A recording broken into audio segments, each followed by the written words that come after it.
Bonjour, salut, bienvenue chez Maman Lydie. Hello everyone, welcome back to my channel. Today we're doing catfish. Just check kotumba. It's a simple na kitoko. Ngolo kaka ya kotumba na matunda. Ngolo ngolo ngolo soka. Sikuru. Navonto na maji. Kuya na soka. Kuya alida lemon water na kaniko. Kotumba. Kotumba. Ngombe. Après ndo na kuzumayo. Après now shake my ilungwa. Après na change yango sani. Après nde na seasoning. Here I need to seasoning that. After clean that, warm water with lemon. The simple is nice, very simple is nice. Try this recipe at home, you'll be like it. And then nice. Bandeko bomoni even sokolo propre kitoko. Sasa na ai na ndembe, itungulu, tangawizi, gui ya bajamba roma na gui ya basizonana na oil. Après wana naza na nini mungwa peza wana na oil. Guys, I have garlic, spring onion, ginger, onion, nivel seasoning, and jamba roman and salt. Also, I'll use oil. First, I need to put that seasoning first.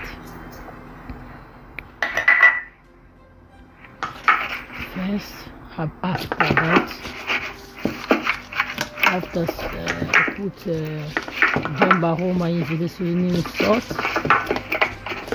And kuna chena no gwa ba legume na jamba roma na mungwa first. Na chena ni boso après na nika o après na osangisa. After I need to blend this my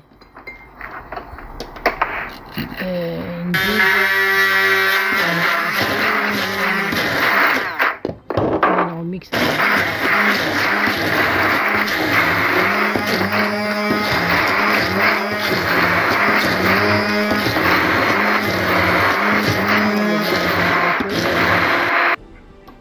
Niki deja ngo nyonso pe na tie oil na mélange oil. After blend that and then I add the oil and mix together with oil. Après na mélanger na yango pour na asangisi yango. Maintenant nasangisi yango boye pour na minute na tika yango 1 hour. Inachukua 1 heure de temps avant na tumba. When I mix all together, I leave that 1 hour before I put to my grill. I leave that for 1 hour. 1 hour. And then after. So I will na chango, tumbango. Après 1 heure de temps.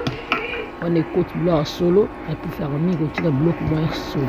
So puis que on a tant de bloc dans le boutou, et on a frigo, après on a salé, mais on a salé même jour, mais on a tiré 1 heure de temps. Na tapamba chikaki après na tumba na kitezi na oyoyo tumba move ya fete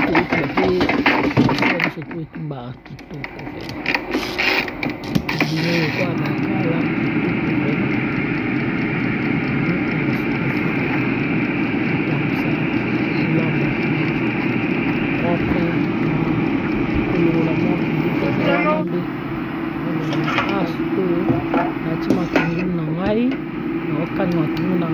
na ziba ba sauce na tikala kina sima na sangaki ngolo na ngai na sangisi na okana.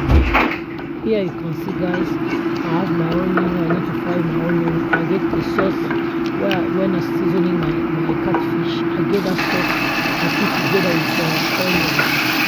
I need to fry that.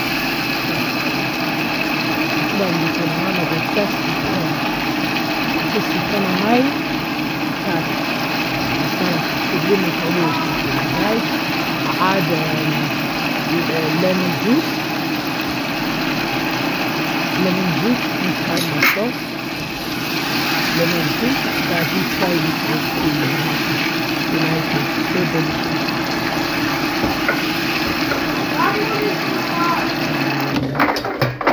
After you see, guys, you see my catfish is done, guys.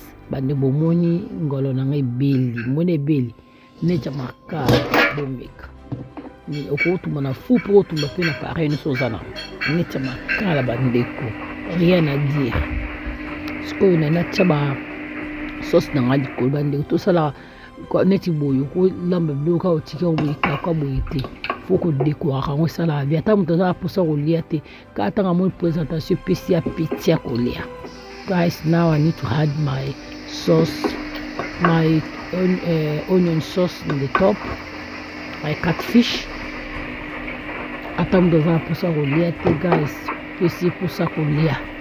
Allez passer pili. Donc c'est bon. I leave that. Here, how you can see here, I have my chili.